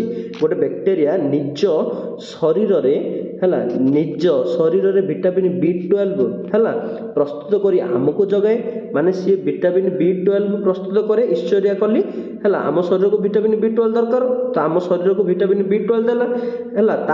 ତା ପରିବର୍ତ୍ତେ ଆମ ଅନ୍ତନଳୀରେ ସରଳୀକୃତ ଖାଦ୍ୟ, ମାନେ ଆମ ଅନ୍ତନଳୀରେ କିଛି ଖାଦ୍ୟ ସରଳୀକୃତ ହେଇଥିବ ହେଲା, ହଜମ ହେଇଥିବ, ହଜମ ହେଇକି ସରଳୀକୃତ ହେଇଥିବ ହେଲା। ଜଟିଳ ଖାଦ୍ୟ ନାହିଁ, ସରଳୀକୃତ ଖାଦ୍ୟକୁ ସେ କ'ଣ କରିବ, ଆମ ଗଳାରେ ଯାହା ବି ଥିବ ସରଳୀକୃତ ଖାଦ୍ୟ ହେଲା, ଆମେ ଖାଇଲା ବେଳେ ସରଳୀକୃତ ହେଇଯାଏ ନା, ପାଟିରୁ ହିଁ ସରଳୀକୃତ ହେଇଯାଏ, ଆମେ ଜାଣିଛେ କାର୍ቦହାଇଡ୍ରେଟ୍ କିଛି ଖାଦ୍ୟ। ତ ସରଳୀକୃତ ଖାଦ୍ୟକୁ ସେ କ'ଣ କରେ ନା ଗ୍ରହଣ କରି ନିଜର ପ୍ରତିପାଳନ କରିଥାଏ। ତେଣୁକରି ଇଶ୍ଚେରିଆ କଲି ଆମ ଗଳାରେ ରହିକି ଭିଟାମିନ୍ B12 ଆମ ଶରୀରକୁ ଦେଲା, ଏବଂ ଆମେ ତାକୁ କ'ଣ ଦେଲେ ନା ଆମ ସରଳୀକୃତ ଖାଦ୍ୟ, ଗଳାରେ ଥିବା ଆମ ସରଳୀକୃତ ଖାଦ୍ୟ। ତ ବୁଝିପାରିଲ, ସରଳୀକୃତ ଖାଦ୍ୟ ଦେଲେ ଇଶ୍ଚେରିଆ କଲିକୁ। ତ ଏଇଟା ଆମର କ'ଣ ହେଲା ନା ସହଜୀବିତା। ଏଇ ଇଶ୍ଚେରିଆ କଲି ଏଇଠି ଆମର କ'ଣ ହେଲା, ନିହାତି ଭାବରେ କ'ଣ ପରଜୀବୀ ତ ହେଲା।